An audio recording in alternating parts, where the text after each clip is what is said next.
bugungi bayramda chiroyli, pozitiv ruh o'tishi hammani mana shu davrada o'tirgan qiz va yigitlarga bog'liq. Shuning uchun hammamiz pozitivli bo'lamiz, o'ynab, kulib, mazza qilib dam olamiz. Xush kelibsizlar aziz sinfdoshlar. Rahmat tilaklar uchun, qarsaklar uchun. Endi Hoji akamizga yuzlari bitta narsa so'ramoqchiman. Oramizda eng zo'r futbol o'ynaydigan yigit kim? Uzoqov O'tkir. Qani? O'tkir akamiz, voleybolchi. Futbolda rasmiy. Voleybolchi?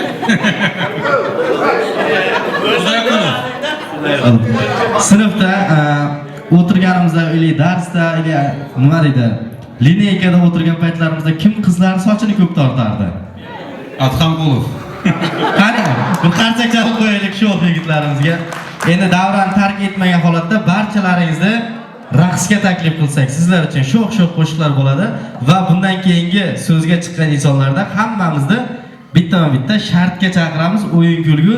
Bugun bizning kunimiz bo'lsin, xursandchilik qilaylik. G'am, tashvish, muammolarimiz qoldi. Mana shu to'yxonadan tashqarida qoldi. Bugun faqat yoshlikni eslab, o'yin, kulgu, raqs qilamiz. Ketdi. Sizlar uchun sho'x-sho'x qo'shiqlarimiz.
Dilanme